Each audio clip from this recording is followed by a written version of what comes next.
할렐루야, 그리스도의 사랑합니다. 좌우 옆에 보시면서 인사 나눌까요? 사랑합니다. 인사 나눌까요?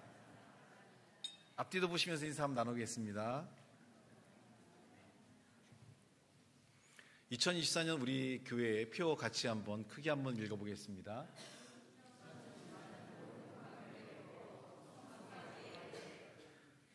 영적인 삶의 부분뿐만 아니라 육적인 삶의 부분까지도 더 풍성해지는 삶의 역사를 이루기 위해서 많은 변화와 움직임을 가지고 있습니다. 오늘은 그 가운데서 어떤 부분의 성숙이 일어날 것인가를 고민하면서 기도의 회복이 주어지는 성숙은 우리의 영적인 삶뿐만 아니라 육적인 삶에 미치는 영향이 크기 때문에 이 부분에 대해서 함께 은혜의 말씀을 나누고자 합니다. 우리 말씀의 제목 같이 한번 크게 한번 읽어보겠습니다. 시작. 두 가지 말씀을 같이 한번 읽어볼 텐데요. 데살로니가전서 5장 17절 말씀과 에베소 6장 18절 말씀, 우리 같이 함께 한 목소리로 합독하겠습니다.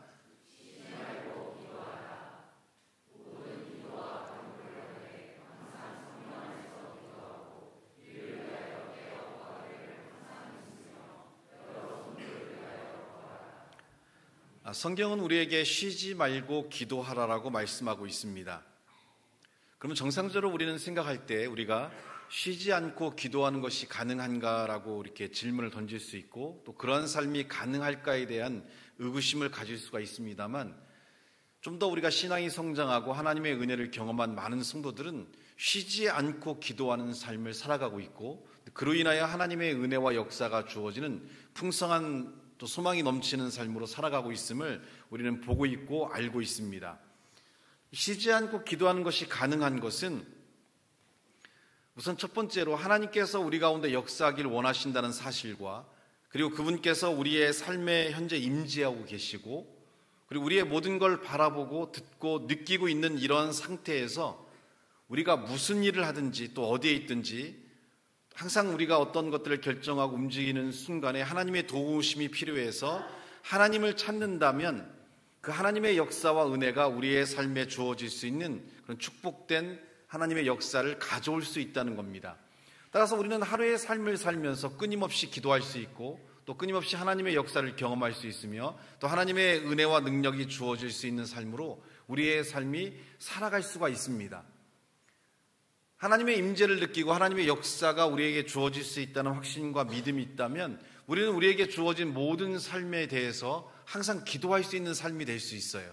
지금 운전하는 가운데서도 운전하는 삶에 어떤 하나님의 도우심이 주어지기 위해, 또 어떤 일을 결정하고 어떤 일이 주어질 때 이런 모든 일이 하나님의 은혜 가운데 축복된 삶으로 채워지기 위해, 또 많은 당면한 문제, 어떤 질병이라든지 또 여러 가지 어떤 계약의 문제라든지 이런 많은 것들이 우리 안에 주어져 있을 때 우리는 끊임없이 하나님께 기도할 수 있고, 또 하나님을 의지하면서 삶의 많은 변화들을, 또 하나님의 역사를 가져올 수 있기 때문에 실상적으로 우리가 하루의 삶을 살아가면서 주어지는 모든 문제와 삶에 대해서 기도할 수 있고 하나님의 도우심을 구할 수 있다면 우리는 쉬지 않고 기도하는 것이 가능합니다.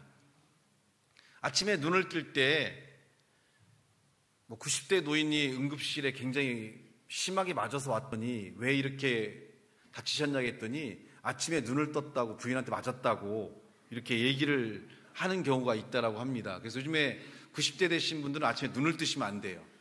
우리 안성국 성도님이 오늘 8순이라 떡을 내시고 우리에게 함께 나누면서 기쁨을 주실 텐데 눈물에 떡을 먹어야 돼요. 눈 뜨면 안 돼요. 그렇지만 신앙적으로는 아침에 우리가 눈을 뜨면서 어떻게 시작해야 되냐면, 하나님 오늘 하루도 우리에게 은혜를 주시고 우리의 가정과 우리의 사업장과 우리의 자녀와 또 우리가 겪는 모든 삶의 위기와 어려움 속에서 우리를 지키시고 보호해달라는 그런 믿음의 기도로서 하루를 시작한다면 우리는 쉬지 않고 기도하는 그 첫 번째 삶을 시작하는 거예요. 그리고 출근하는 길에 차 타고 아니면 버스를 이용하거나 본인의 차로 이동할 때에도 우리는 얼마든지 기도할 수 있죠. 오늘 하루 해야 될 우리의 많은 일들에 대해서, 또 기도할 제목들이 굉장히 많잖아요. 그죠? 현재 아픈 가족들도 있을 수 있고, 직장의 동료의 어떤 어려움에 처한 동료도 있을 수 있고, 이런 모든 것들에 대해서 우리는 운전하며 가는 동안에, 기차를 타고 가는 동안에, 지하철을 타고 가는 동안에, 버스를 타고 가는 동안에도 우리는 쉴 새 없이 기도할 수 있고, 또 하루의 업무가 시작되면서도 그날 해결해야 될 많은 부분들, 또 이루어져야 될 많은 부분들에 대해서 우리는 끊임없이 이야기할 수 있고 많은 변화들을 이룰 수 있는 삶의 역사들을 가져올 수가 있다는 거예요.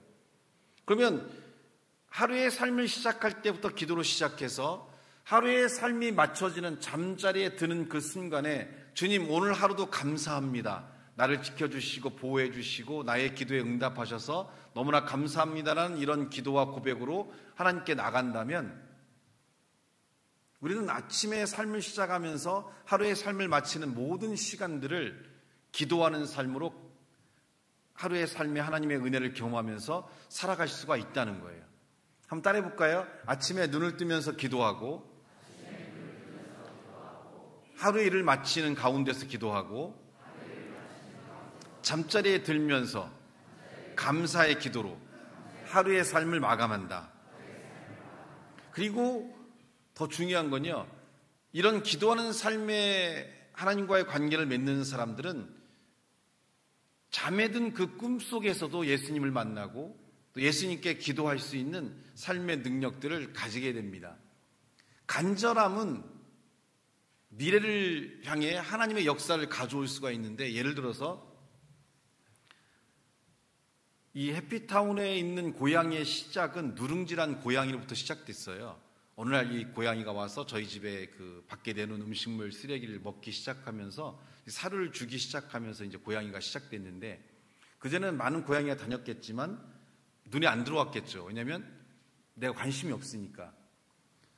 근데 이 고양이가 이제 성묘가 돼서 애를 낳게 됐는데, 애를 낳을 때쯤 돼서 이제 지가 배가 이렇게 부르고 급하니까 애 낳을 장소를 마련해달라고 매일 와서 저한테 야옹야옹 하면서 막 얘기하는 거예요. 그래서 저희 집 마당에다가 이렇게 벤치 하나를 놓고 이렇게 자우를 막아서 어둡게 해가지고 또 그 안에 집을 만들어주고 애를 낳게 만들어줬어요.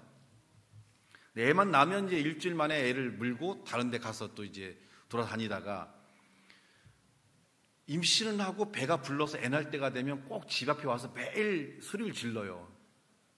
애 낳을 자리를 만들어 달라. 그래서 또 만들어줬는데, 그랬으면 좀 오래 있으면 좋은데 금방 이렇게 사라지고, 그래서 열받아갖고 아예 애 낳을 장소를 다 치워버렸어요, 깨끗하게. 그랬더니 근심이 됐는지 막 매일 와서 우는 거예요, 만들어 달라고. 그래서 모른 체 하고 있다가 그래도 만들어줘야겠다 싶어서 또 벤치 해가지고 만들어줬거든요. 그러자마자 이틀 만에 들어가서 애를 낳았어요. 근데 보통 애를 낳으면 이제 궁금하니까 카메라를 이렇게 핸드폰을 달아서 집어넣어서 애를 보거든, 몇 마리를 낳았는지, 무슨 색을 낳았는지. 근데 그렇게 하니까 애가 이제 겁을 먹고 도망가서 이번에는 그냥 아예 신경도 안 쓰고 놔뒀는데 한 2주 정도 지났는데도 여전히 그 집에 있는 것 같아요. 보여주지는 않고 이제 왔다 갔다 하는 모습도 안 보여주지만 너무 보고 싶잖아요. 너무 보고 싶으니까 내가 봤어요. 검은색에 노란색이 있는 이렇게 이쁜 고양이 한 마리를 꿈속에서, 현실로 본 게 아니라 너무 보고 싶으니까 어떤 애를 낳는지 얼마나 이쁠까 이런 것들을 생각하면서 이렇게 보고 싶은 마음이 크니까 꿈속에 나타나더라고요. 그래서 그저께 밤에 이렇게 꿈에서 이제 봐가지고 제가 얘기를 했어요. 예림이하고 사모님한테, 나 누룽지 새끼 봤다 했더니 막 다 난리가 난 거야. 막 왜 들여다봤냐, 애도 도망간다 그러길래 꿈속에서 봤다고. 꿈속에서 집을 뚫고 나와가지고 애가 나한테 얼굴을 보여줬다. 간절한 마음이 있으면 꿈속에서도 나타나요. 기도의 삶을 우리가 갖게 되면 밤에 잠을 자는 꿈속에서도 우리는 기도할 수 있고 하나님을 만날 수 있고 또 우리의 삶의 많은 부분들에 하나님의 역사들을 가져올 수 있는 힘들을 가져와요. 근데 우리가 기도하지 않는 이유는 뭐냐면 간절함이 부족하기 때문에 그래요. 하나님의 역사에 대한 간절함, 하나님이 아니면 안 되겠다는 이런 마음을 가지고 우리가 기도하는 삶을 통해서 하나님의 역사를 우리의 삶에 채워야 되는데 그럴 필요성을 우리가 갖고 있지 않기 때문에 실제로 우리의 삶에 하나님의 역사와 하나님의 은혜들이 나타나지 않는다는 겁니다. 한번 따라해 볼까요? 내가 기도하는 이유는 하나님으로부터 은혜가 주어지기 위해 기도하는 것이 아니다. 목사님 무슨 말씀입니까? 하나님의 역사를 갈망하고 하나님의 역사가 우리에게 주어지기 위해서 기도한다라고 말씀해 놓고 왜 또 아니라고 하십니까? 처음에 기도는 내가 하나님의 응답을 받기 위해 하나님의 역사가 주어지기 위해서 기도하는 삶을 갖는다라고 우리가 생각했지만 실제적으로는 기도는 하나님의 응답을 받기 이전에 하나님의 은혜가 필요하고 하나님의 응답이 필요하다는 것은 무엇을 의미합니까?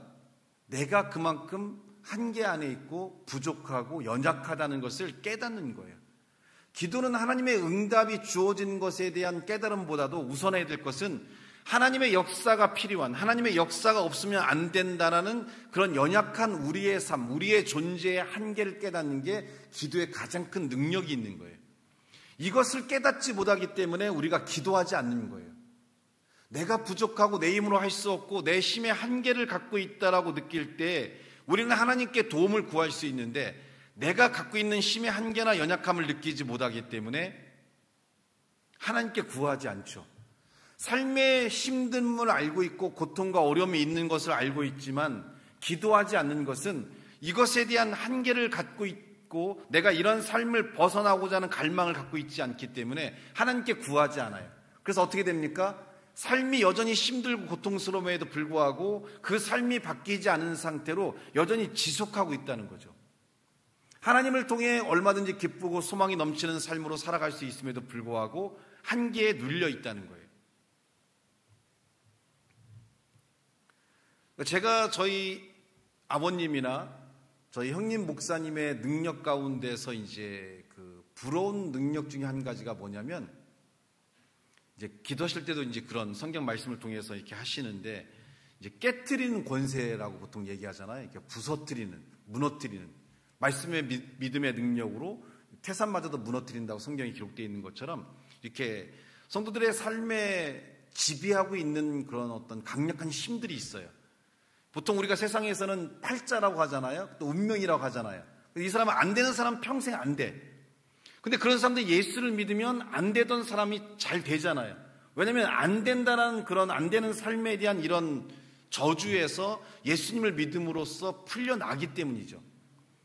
평생을 질병으로 고통당했던 사람이 예수님을 만나면서 그 질병이 치유되는 것을 우리가 보지 않습니까? 어떤 것으로도 못 고치던 이 사람의 질병이 예수님을 믿음으로써 치유되고 변화되는 걸 봐요. 이처럼 인간이 갖고 있는 한계를 갖고 있는데 저희 아버님이나 저희 형님 같은 경우에는 이런 부분들을 깨트리는 데 있어서 굉장히 탁월한 은사와 은혜와 능력을 갖고 있어요. 그 부분이 제가 부족하니까 저희 형님을 모셔가지고 이제 이렇게 집회를 연단 말이에요. 아쉬운 게 바로 그런 부분들이에요. 이렇게 거의 은둔에 계시면 이렇게 영성주의자들은 거의 밖으로 나오질 않아요. 기도하시고 이렇게 막 거의 움직이지 않는 분인데 제가 이렇게 모시고 나왔단 말이에요. 근데 이렇게 은혜가 있는 사람들은 그런 모임에 참석을 하는데 꼭 하나님의 은혜가 필요하신 분들은 오지를 않아요. 정말 안타까운 거예요. 문제가 있는데 이 문제가 내 힘으로 안 되면 하나님께 매달려서 이 문제를 바꾸고 변화시켜 나갈 수 있어야 되는데 평생 여러분 그 삶에 짓눌려 사시겠어요? 가난의 저주를 받아서 뭘 해도 망해. 육신의 질병을 벗어나지를 못해. 기도하지만 응답이 없어. 매일 감정이 불안하고 두려운 감정에서 못 벗어나요. 자신감도 없고 무기력해요. 이런 것들을 지금 수십 년째 여러분이 못 벗어나고 있다면 여러분의 힘과 능력으로 노력했지만 안 되고 병원에서도 안 되고 심리치료도 안 되고 삶의 많은 멘토를 만나도 안 되고 이 모든 것들이 불가능하다면 여러분이 선택할 수 있는 길은 뭐예요? 예수 그리스도를 만나는 길이잖아요. 여러분이 교회를 다니고 있고 그러면 이런 부분들이 깨어지기 위해서 하나님을 찾고 하나님께 기도하는 삶의 부분들이 필요한데 여러분이 하나님을 향해 간절히 구할 수 있는 간절한 마음이 없으니까 이제까지 우리가 고통과 아픔 속에 짓눌린 삶을 살았다고 한다면 이제 이후라도 우리가 하나님의 은혜가 넘치는 삶을 살아가기 위한 움직임이 필요한데 하나님은 전능하신 분이라고 얘기하지만 여러분의 문제를 전능하신 하나님께 맡기고 있습니까? 안 맡기니까 삶이 여전히 한계와 어려움과 고통에 있는 거죠. 그 생각의 틀을 깨야 돼요. 안 된다는 생각. 나의 이 문제는 안 돼. 의학적으로도 안 되고 세상적으로도 안 되고 경제학적으로 안 되고. 그게 안 되는 것은 세상적인 거고, 하나님 안에서는 이런 부분들이 가능할 수 있다는 믿음을 갖고 얼마나 많은 사람들이 하나님을 통해 그 불가능을 깨고 변화시켜 왔습니까? 근데 여러분이 하나님께 나오질 않고 기도하지 않기 때문에 여러분에게 있는 문제는 여전히 지금도 문제가 되고 그 문제로부터 벗어나지를 못하고 있다는 거예요. 다른 건 떠나서 1시간 이상 설교를 하고 찬양을 하셨다가 몇백 명의 성도를 일일이 기도를 해주세요. 여러분, 이런 축복의 순간을 만나기 어려워요. 목사들이 와서 그냥 설교하고 그냥 대중기도하고 그냥 가시지, 일일이 한 명 한 명을 그렇게 기도하고 만져주시는 집회는 만나기가 어려워요. 더군다나 그런 분들이 우리가 성경적인 철장 권세를 갖고 있어서, 깨트리는 권세를 갖고 있어서, 우리가 갖고 있던 질병이라든지 문제라든지 저주라든지 이런 걸 깨트리는 권세가 있는 분이라고 한다면, 여러분이 삶을 향해 나와야죠. 저 형님이 얘기하시잖아요. 나는 교회 밖으로 나오지 않는 사람인데 우리 동생이 나에게 청해서 내가 교회 밖으로 나왔다고. 이런 영성주의자는 잘 움직이질 않아요.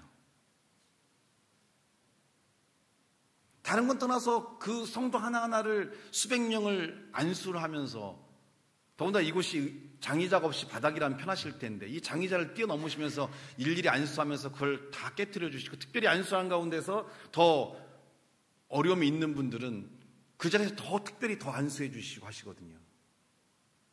내 생각이 어떻든, 내 마음이 어떻든, 내가 그걸 받아들일 수 있든 없든, 한 번은 우리가 하나님 앞에 우리가 갖고 있던 그런 틀들과 생각이 깨어지는 순간들이 필요하다는 거예요. 왜 나는 은혜를 못 받을까? 왜 나는 기도가 어려울까? 왜 나는 찬양이 힘들까? 여러분이 뭔가가 막혀있기 때문에 그러죠. 여러분이 마음이 하나님을 향해 있고 하나님 은혜 가운데 있다면 찬양하는 게 기뻐해야 되고, 기도하는 게 기뻐해야 되고, 말씀 듣는 게 기뻐해야 되는데, 이런 은혜의 자리가 있음에도 불구하고 여러분이 마음이 열리지 않아서 못 나온다는 것은 여러분이 지금 눌려 있다는 거죠. 그걸 깨트려야 돼요. 여러분이 암에 걸렸어요. 막 몸 하나 움직일 수 없을 만큼의 고통과 아픔 속에서, 근데 여기에 그 질병을 고칠 수 있는 의사가 있다고 하면 여러분 가요, 안 가요? 기어서라도 가지 않겠어요? 이곳에 하나님의 은혜가 있는데 여러분의 삶의 문제를 바꾸고 변화시킬 수 있고, 많은 사람들이 그런 은혜를 경험하면서 새롭게 삶을 만들어 가는데 여러분 기어서라도 와야죠. 주변의 친구라도 부모라도 중풍병 걸린 가족들이 넉마에 매가지고 왔는데 예수님을 만나러 오는 많은 사람들이 길을 막고 있어서 예수님께 나갈 수 없으니까 지붕을 열어서 줄을 달아서 예수님께 내리니까 예수님 뭐라고 했습니까? 너의 믿음이 이 자를 구원할 수 있고 믿음이 있는 자라고 얘기하잖아요. 기어서라도 와야죠. 중풍병자를 떼어메고서라도 와야죠. 그렇게 일일이 한 명 한 명의 하나님의 역사가 주어지기 위해. 그래서 기도의 역사는 바로 그런 부분들이에요. 우리가 기도할 때 하나님의 역사가 우리에게 주어질 수 있다는 믿음을 갖는 것도 중요하지만, 이 역사가 아니면 안 된다는 나의 자신의 한계를 느끼는 게 기도해야 된다는 거죠. 그래서 우리의 기도는 겸손해야 되고, 하나님을 향해 열린 마음이 돼야 되고, 내가 갖고 있는 삶의 한계를 인정하면서 하나님께 도움을 구하는 것이 기도의 살아있는 역사예요. 그래서 저는 걱정이 되는 거예요, 우리 교인들이. 왜 걱정이 되냐면, 여기서 찬양 그거 1시간 한 것도 힘들어 죽겠다는데 천국 가서는 24시간 찬양해야 되는데 어떡하실 거예요? 여러분 지옥 가는 거예요. 기도 10번 한 것도 힘들어 죽겠는데 천국 가면 매일 기도해야 되는데 여러분 이제 참된 지옥을 맛보시게 될 겁니다. 찬양하는 게 기쁘고 기도하는 게 기쁘고 말씀 듣는 게 기뻐야 천국 생활이 행복할 건데, 여기서의 생활도 힘들어서 어려워서 그 잠깐 예배 드린 것도 힘든데 천국 가시면 여러분 얼마나 고통스러우시겠어요. 하나님에 대해서 여러분의 마음이 열려있지 않다는 것은 단적으로 얘기하면 여러분의 삶이 막혀있는 부분들이 있는데, 이 막혀있는 부분들이 여러분의 삶을 지배하고 있기 때문에 그래요.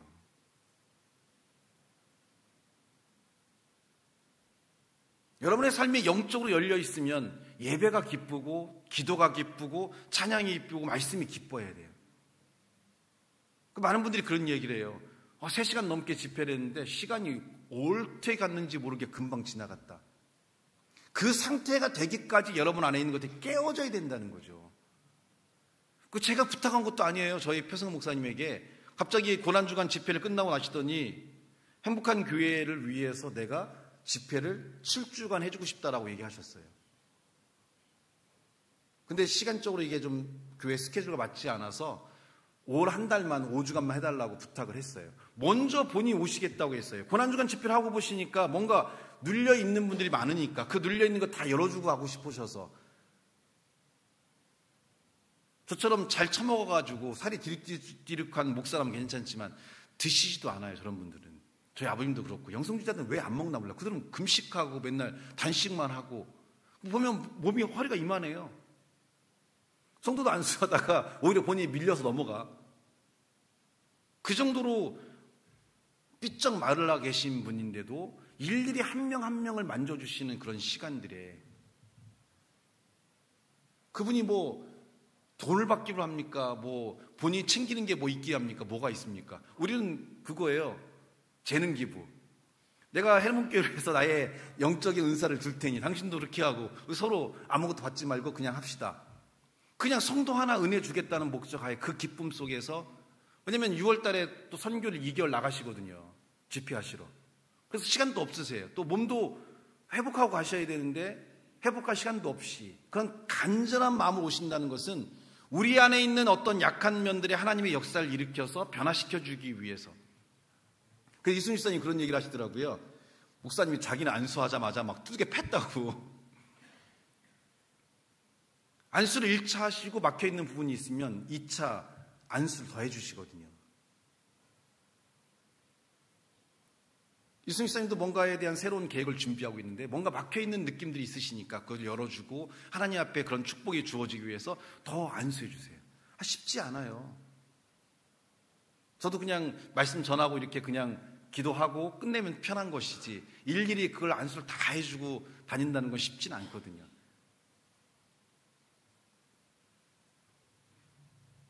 그 삶의 소중함들, 내가 기도를 통해서 우리 안에 갖고 있는 한계를 느끼고 그 한계를 바꾸고 변화시켜 간다는 것이 얼마나 중요한지, 이걸 인식하는 게 기도의 참된 목적이에요. 그것이 우리 안에 있기 때문에 우리는 하루의 시작부터 하루의 마감하는 순간까지의 모든 순간들을 기도하며 살 수밖에 없는 존재라는 거죠. 하나님이 이런 삶에도 역사해 주시고 이런 삶에도 은혜를 주시고, 감정적인 변화가 올 때도 하나님 내 마음이 우울합니다. 내 마음이 공포스럽습니다. 내 마음이 불안한데 주여 역사해 달라고. 하나님 이런 계획이 있는데 이런 삶이 있는데 내 자녀가 이것 준비하고 있고 내 자녀가 이런 질병에 있는데, 우리가 돌아보면 하루의 삶을 사는 시간 동안에도 수백 가지의 기도를 할 수밖에 없어요. 직장의 동료가 어떤 어려움이 있을 때도 그를 위해 기도할 수 있고, 돌아보면 우리의 모든 삶들이 하나님의 역사와 능력 안에 있다는 겁니다. 그래서 이렇게 하나님이 여러분을 간절히 찾고 여러분의 삶에 역사하기 원하는데 우리는 마음이 닫혀 있어요. 그래서 하나님께 나오지를 못해요. 그럼 문제는 뭐냐면 그 상태로 여러분이 평생을 살다가 이 땅을 떠나야 할 수밖에 없는데 그 삶의 인생이 너무나 가련하고 불쌍하다는 거죠. 저 또한 기도 가운데 하나님을 만나고 그 하나님이 저를 자유롭게 하신 삶의 이후에 지금까지 몇십 년의 시간 동안을 정말 행복하고 기쁘고 즐겁게 살아가고 있거든요. 여러분들도 한 번은 하나님의 역사를 통해서 여러분을 짓누르고 있던 육신과 죄의 역사의 사슬로부터 여러분이 벗어나고 성령의 은혜가 여러분을 지배하는 삶으로 살아가 볼 수 있어야 된다는 거죠. 그러기 위해서는 하나님께 나와야죠. 하나님께 기도해야 되고, 육신의 성형에만 관심 갖지 마시고 영적인 성형을 하셔야 돼요.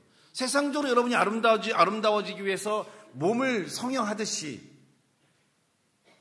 근데 그건 아무런 도움이 안 되잖아요.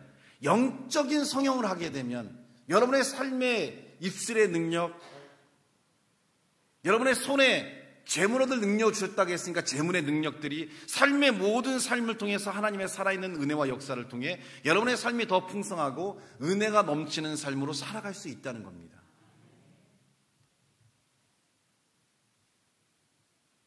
평상시에는 바쁘지만, 그래서 저도 이렇게 일상적인 삶으로 예배를 준비해 가지만 특별히 이렇게 준비된 시간들은 여러분이 오셔야 돼요. 뭐 제가 인도한다 그러면 안 오셔도 괜찮아요. 어차피 거기서 거기 묵사니까. 근데 이렇게 좋은 분을 모셔서 집회할 때는 여러분이 열일을 제쳐하고 오셔야죠. 그래서 여러분이 치유를 받으셔야 될 거 아닙니까? 내가 안타까워서 하는 얘기예요. 내가 집회를 뒤에서 보니까 너무 은혜가스럽고 너무 많은 분들이 은혜를 받고 그들의 삶의 어떤 변화와 치유가 주어지는데 그때 몇몇 성도들의 얼굴이 떠오르는 거예요. 좀 오지, 좀 와서 은혜 좀 받지, 이제 좀 삶이 좀 바뀔 때가 됐는데, 이제 좀 은혜를 통해서 그 삶이 기쁠 때도 됐는데 안타까운 거죠. 왜냐면 내가 못 주는 은혜니까. 내가 주는 은혜라면 안 안타까워요. 근데 제가 못 주는 은혜니까 이런 은혜를 통해서 여러분의 삶이 바뀔 수 있다면 얼마나 좋을까? 얼마나 아름다울까? 이게 목사의 마음이에요. 자녀가 열심히 공부해서 좋은 대학 가라고 학원을 보냈더니 학원을 안 가고 오락실 가서 오락만 하고 있어요. 그걸 봤어, 부모가. 마음이 어떨 것 같아? 좋아요? 아이고 잘한다 우리 새끼, 아이고 잘한다 이렇게 될까요? 육신적으로 얼마나만큼 돈을 벌고 얼마만큼 잘 되느냐는 저는 관심이 없어요. 우리가 영적으로 얼마만큼 은혜가 있느냐에 따라서 우리의 삶의 모습이, 또 그 삶들이 얼마나 아름다워질지를 알기 때문에 좀 더 우리가 하나님 앞에 우리의 삶들을 맡기고 변화시켜 갈 수 있는, 그러면 지긋지긋한 질병도 이런 시간들을 통해서 좀 깨져보고, 그러면 마음의 어떤 흔들림도 좀 깨져보고, 그러면 저주들도, 수많은 저주들이 있잖아요, 그죠? 인간관계를 안 되는 저주들, 또 막 그런 물질이 갖고 있는 저주들, 이것도 이번 기회에 좀 깨트리고.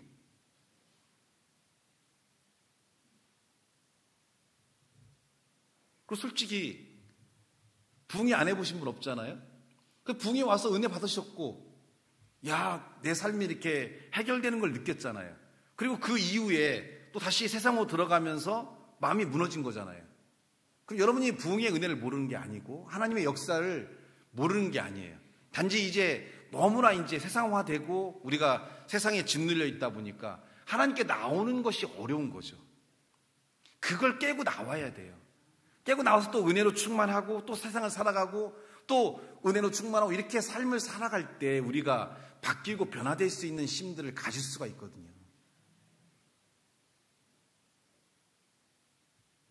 특별히 문제가 없는 분은 괜찮아요. 뭐 집에서 기도하셔도 되고 집에서 성경 보셔도 되지만, 특별히 내가 문제를 갖고 있는 분들, 현재 뭔가 어려워, 그러면 찾아야 돼요. 하나님을 만나야죠.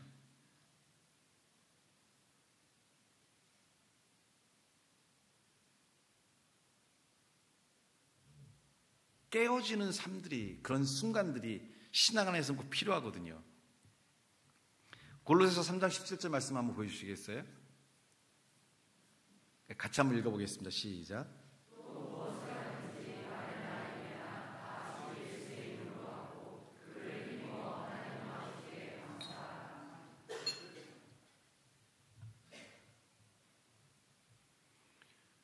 무엇을 하든지 말에나 일에나 다 주 예수의 이름으로 하고 그를 힘입어 하나님 아버지께 감사하라. 우리가 삶을 살면서 우리의 말을 하는 일이나 우리의 주어진 모든 일에 대해서 예수님의 이름으로 선포하며 나간다면 우리의 삶은 큰 하나님의 역사와 은혜들을 경험할 수가 있어요. 이 삶이 우리의 일상이 되도록 만들어가는 과정들이 필요하다는 거예요. 어렵지 않아요. 그냥 주어지는 모든 업무를 하는 가운데서 업무가 막혀. 주님, 업무를 잘할 수 있는 지혜를 달라고 하시고, 거래처와 자꾸 이게 뭔가 사인이 안 맞아. 상대방의 마음을 좀 열어달라고 기도하시고, 하루에 대부분의 삶을 살면서 육신적인 일을 위해 살지만 그 육신적인 일에 하나님의 역사에 도움을 구하는 기도를 한다면 육신적인 일과 하나님의 역사가 함께하니까 여러분은 하루의 삶을 하나님의 은혜가 충만한 삶으로 살아갈 수가 있다는 거예요.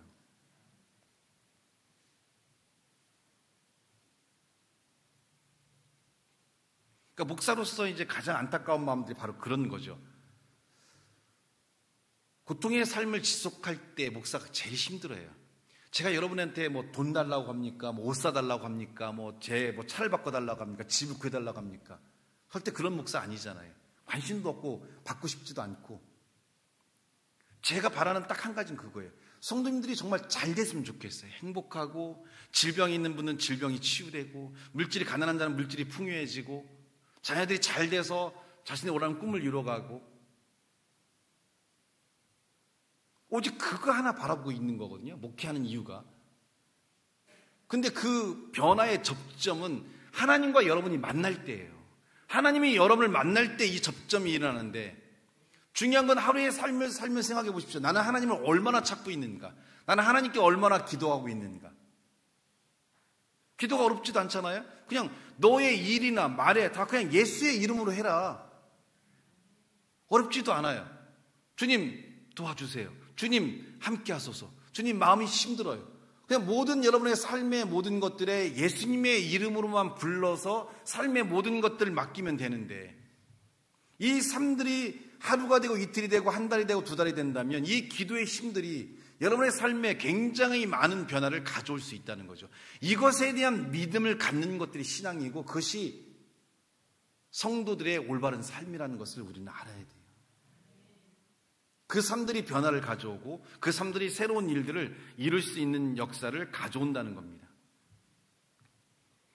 하나님께 무엇을 바라고 하나님께서 이렇게 응답해 달라고 하는 것보다도 기도를 통해서 우리가 한계가 있고 연약하고 부족하다는 걸 깨닫게 되면 진실한 기도를 할 수 있고, 그 진실한 기도들은 하나님의 풍성한 은혜를 가져올 수 있어요. 그래서 여러분들이 하나님 도와주세요라고 하는 이 기도 이전에, 하나님 나는 한계가 있습니다, 하나님 나는 부족합니다, 하나님 나는 할 수 없습니다라는 고백과 함께 하나님 그러니 이런 연약한 나에게 역사해 달라는 기도를 한다면 더욱 풍성한 역사와 능력들을 가져올 수 있다는 겁니다.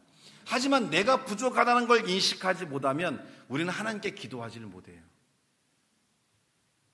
다른 사람들의 간증만 듣지 마시고 여러분의 삶이 간증이 되셔야 돼요. 여러분의 삶이 하나님의 역사가 충만해서 많은 사람들에게 은혜를 나눠줄 수 있는 자가 될 수 있는 삶의 변화를 갖는 것들이 필요하다는 거예요. 삶의 한계를 느끼고 삶의 위기 앞에서 그때 비로소 하나님을 찾는 자가 아니라 하나님의 은혜의 역사와 동행하면서 어떤 문제가 온다 할지라도 여유히 능력 있게 그 모든 것들을 헤쳐나가며 충만한 상태를 갈 수 있는 이러한 신앙의 변화들을 갖는 것들이 우리에게 필요하다는 겁니다. 그리고 그 삶은 여러분의 삶의 간구와 기도를 통해 분명히 아름답게 주어질 수 있는 역사와 능력을 이룰 수가 있다는 거예요. 누가복음 10장 38절로 42절 말씀 한번 볼까요? 같이 한번 우리 읽어보겠습니다. 시작.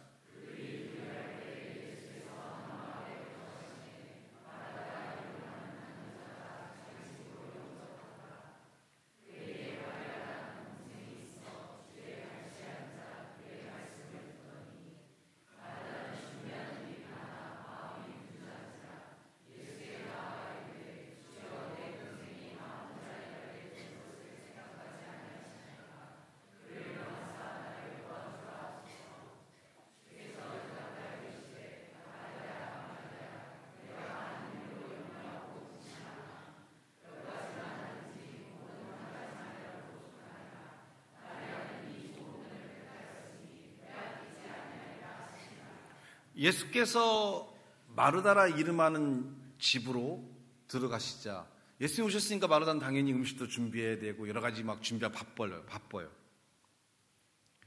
근데 그 동생 마리아는 이렇게 예수님을 섬기고 영접하는 그거를 돕지 않고 예수님의 발 앞에 앉아서 예수님의 말씀을 듣고 있으니까 이 마르다가 예수님께 이 동생 마리아가 자기를 도와서 예수님을 영접하고 섬길 수 있게 해달라고 얘기하는데, 예수님께서 이렇게 얘기합니다. 네가 많은 일로 염려하고 근심하나 몇 가지만 하든지 혹은 한 가지만으로다 족하다. 마리아는 이 좋은 편을 택하였으니 빼앗기지 아니하리라. 우리가 너무 삶이 분주해요. 때로는 우리가 하나님께 집중하고 하나님을 바라보는 순간들이 필요해요. 왜냐하면 모든 삶의 근원이, 모든 삶의 역사가 하나님부터 시작된다는 것을 믿고 있기 때문에 우리가 교회를 나오는 거잖아요. 따라서 우리의 삶의 중심에 하나님이 서 있어야만 이 삶들이 원활하게 움직여 갈 수가 있는데, 우리가 너무나 분주하고 바쁘고 세상 일로 번잡하다 보니까 정작 우리의 삶을 온전히 이끌 수 있는 예수 그리스도를 잊어버리고 그 역사가 우리의 삶에 주어지기를 갈망하지 않으니까. 교회에 장로님들이 계시잖아. 이분들이 왜 장로님이 되셨냐면 번주한 삶을 쫓아가지 않고 예수 그리스도 쫓아가니까. 예를 들어서 우리는 신년 예배를 드리면서, 송구영 신 예배를 드리면서 그냥 목사님이 기도 제목 내라고 하니까 그냥 아이고 대충대충 해서 내는 경우도 있지만, 일부 장로님의 가정과 신앙이 좋으신 가정 같은 경우에는 이거를 진짜 무슨 막 그림을 그리시 써요. 막 이만 전지에다가 막 다 쓰고 색깔을 칠하고 애들끼리 해갖고 무슨 막, 하나님 보시면 참 흡족해 하실 것 같아요. 그 정도로 정성스럽게 준비해가지고 막 뭐 포스트잇 뭐 이렇게 색깔 색종이도 붙이고 막 하여튼 이렇게 해서 엄청나게 해서 갖고 와요. 그리고 호수은 장로님이 그때 잠깐 간증하면서 말씀을 드렸는데, 1년의 기도를 드렸더니 한 달이 채 지나기도 전에 그 기도들이 다 응답돼서 더 이상 우리 집은 기도할 게 없다. 모든 가족들이 보도록 집안 현관 그 거실에다가 우리의 1년 기도에 붙여놨는데, 아니 1개월도 되기 전에 이 모든 기도들이 응답되더라. 번주한 삶이 아니라 하나님의 중심적인 삶을 살 때 이 하나님의 역사가 우리 가정을 주관하고 우리의 회사와 우리의 모든 계획들을 주관한다면 이 모든 것들이 순탄하고 원활하게 갈 수 있는, 이것을 믿기 위해 교회에 나온 거예요. 이게 믿음이 없으니까 여러분이 집회에 나와서 기도하면서 안수를 받으면서 이런 불신들이 좀 깨어지고, 우리가 정말 깨어질 게 너무나 많아요.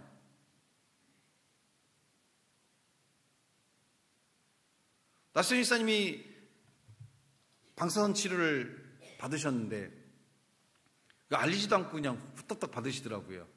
보통 같으면 막 걱정하고 그러실 텐데 막 웃으면서 아유 아무 문제 없어요. 5분 만에 끝나던데 하면서 여유롭게 해요. 삶의 중심에 하나님이 계시니까 방사선 치료를 하는 그 가운데서도 별로 신경도 안 쓰고 여유롭고 편하게 삶을 만들어 가신다는 거예요. 고문시 장로님이 한 달 정도 설사를 하고 계시대요. 대장암 수술을 하셨기 때문에 설사하는 건 좋지는 않거든요.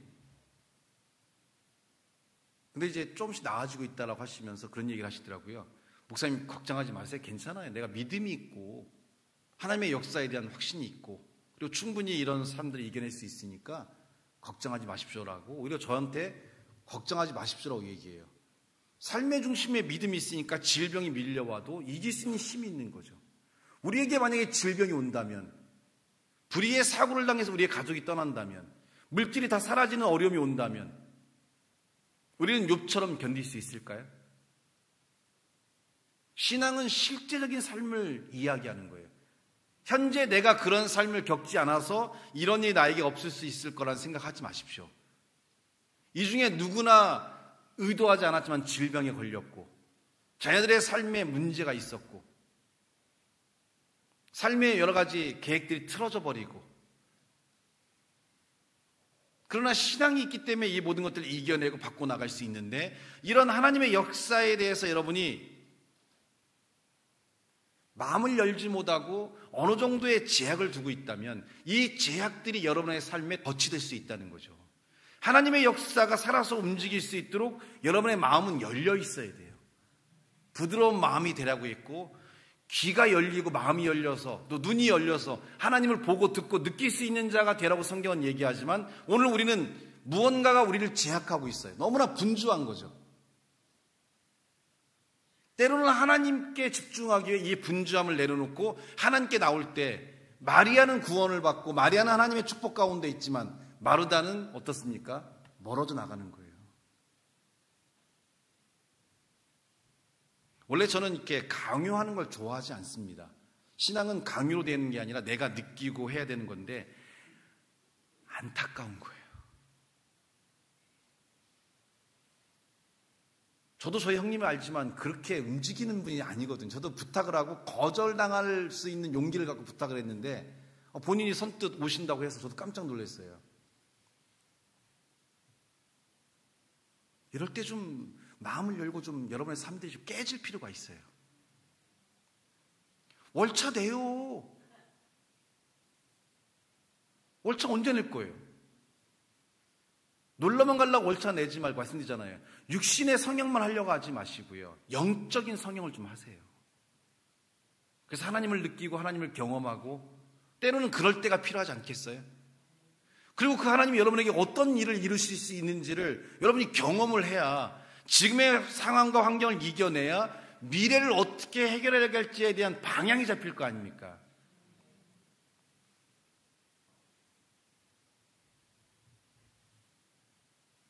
우리는 한 치 앞도 모르지만 하나님은 아는 거죠. 어제 저희 형님이 전화가 왔어요. 야, 금요일날 집회를 하다 보니까야 이게 수증기인지 이게 사우나인지 이게 교회인지 모르겠더라. 열기가 어마어마하니까요. 뒤에 에어컨 한 대가 저게 한 120평 되는 정도의 에어컨인데 이게 이 열기를 감당을 못 해가지고 성도들이 얼마나 막 기도하고 뜨겁게 하는지 뭐 완전히 사우나처럼 됐어요. 그래서 하는 말이 야, 내가 에어컨 하나 놔줄 테니까 하나 놔라. 야, 더워서 오다 갔다. 야. 그래서 에어컨 놔주신다고 전화가 왔어요. 그래서 내가 아니 6월달에 선교하러 가신다며 거기에 또 무슨 학교 하나 인수하셔가지고 또 애들 또 기독교 신앙 가르치러 가신다며 뭔 돈 있다고 그거 가시냐고. 그래서 그랬죠. 하나님이 다 준비해 놓으셨다고. 이럴 줄 알고 준비시켰나 보라고 했더니 뭐요? 뭐 좋은 일 있어? 그러길래 서영길 목사님이 어느 날 전화가 왔어요. 비전스쿨 에어컨 좀 바꿉시다. 왜요? 그랬더니 뭐 하여튼 내가 기부하겠다고. 그래서 에어컨만 되는 거였는데 에어컨과 난방이 같이 될 수 있는 게 있으면 되게 편하거든요. 왜냐면 어설프게 이렇게 추울 때는 이 보일러 떼기가 애매할 때가 있잖아요. 그럴 때는 난방기 좀 돌리면 금방 훈훈해지고 하니까. 그래서 바꿔주고 가셨는데 문제는 이 에어컨이 3층, 2층과 1층에 있던 에어컨이 쓸 데가 없잖아요. 바꿔놓으니까. 그 덩그러니 있는 거예요. 현재 덩그러니 그대로. 덩그러니 있는 그대로 여기 하나 놓고 3층에 올려놓고 뒤에 하나 놓고 덩그러니 있는 거 갖다 놓으면 되게끔. 우리는 계획이 없지만 하나님은 다 계획이 있으셨던 거죠. 우리는 이런 집회를 할 계획은 없었지만 하나님은 이미 보셨고 아셨고 그 집회를 통해 은혜 받을 사람들을 아셨기 때문에 저도 제 마음이 움직여서 연합집회 하자고 했던 거는 하나님께서 분명히 만져주고 싶은 영혼들이 있을 거고 우리 교회 성도들도 있겠지만 저희 형님이 있는 헤르몬교회 성도들도 분명히 있을 거예요. 하나님은 알고 계시니까 다 준비해 놓으셨고 집회를 하고 보니까 그나마 4월달은 날씨가 추워서 그냥 괜찮았는데 이제는 따뜻해지기 시작하니까 수증기가 되더라고요. 근데 하나님은 다 준비해 놓으신 거죠. 그래서 그냥 옮겨만 놓고 설치만 하면 바로 되게끔 다 준비해서. 왜냐면 요즘에 에어컨 또 받고 하려면 또 몇 주간 걸리는데 당장 금요일 날 집회니까. 하나님께서. 그래서 제가 딱 쳤어요. 야, 하나님은 진짜 대단하신 분이다.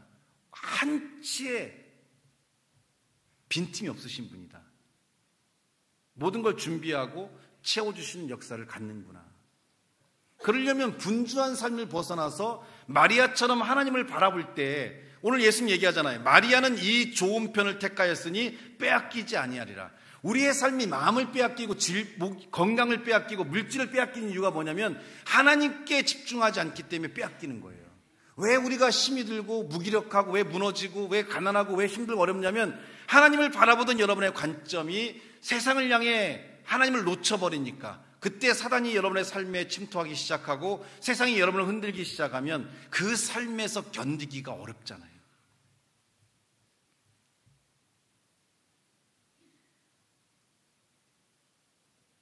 하나님을 찾는, 하나님께 나올 수 있는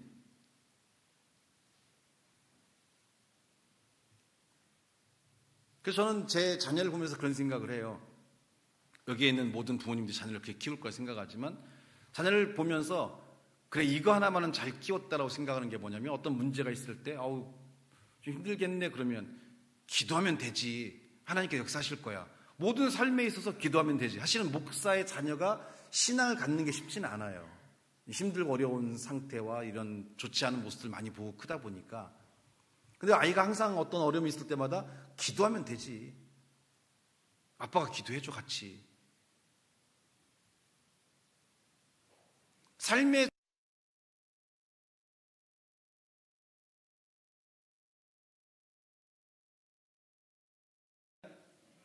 들리면 돼요 그냥 은혜스럽게. 지금 막 시스템이 이제 막 돌아가는 중이라 이게 혼자 미쳐요, 얘가. 번잡함이 있어도 괜찮아요.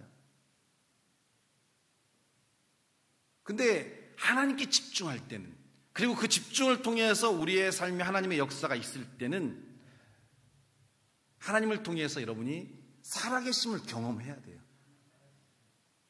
왜 제가 지금 말하잖아요. 우리 교회에서 그래도 제일 충만한 사람이 나을 거다라고 얘기하는 건 뭐냐면, 매일매일이 고난과 고통과 어려움에 있는 사람들의 전화와 고통을 수없이 받잖아요.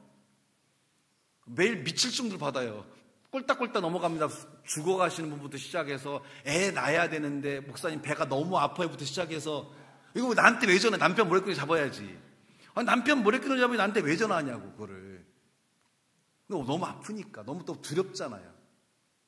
그렇다면서 뭐 지금 목사님 면접 보기 직전입니다. 목사님 시험 보러 들어갑니다부터 시작해갖고 뭐 수많은 뭐 교통사고 났는데 전화하고, 그럼 보험사 전화 나한테 왜 전화해?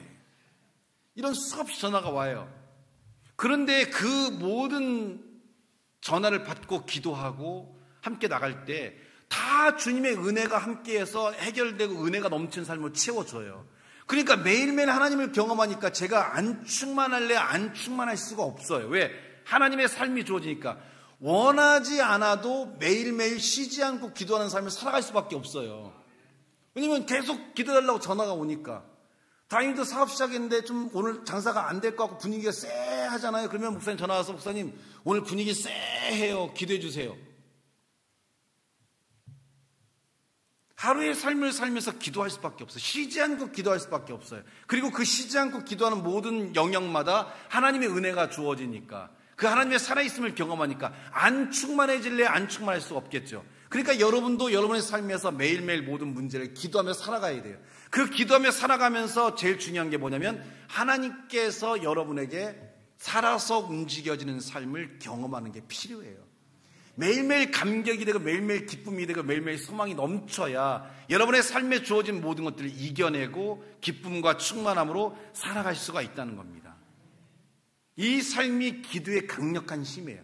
이 기도의 삶이 성숙함으로 여러분의 삶에 자리를 잡는다면 매일매일의 삶이 소망과 기쁨이 넘칩니다. 어떠한 고난과 역경이 올지라도 흔들리지 않고 그 믿음을 통해 승리하는 놀라운 삶의 역사와 능력이 아름답게 이루어지고 채워질 줄을 믿습니다. 기도하겠습니다. 하나님 감사합니다. 주신 말씀과 은혜가 우리의 삶을 통해 넘치도록 채워주시고 부족함이 없는 삶이 되게 하시며 하나님의 살아계신 축복의 은혜가 넘치는 아름다운 역사로 채워질 수 있도록 도와주시기를 예수님의 이름으로 축복하며 기도하옵나이다.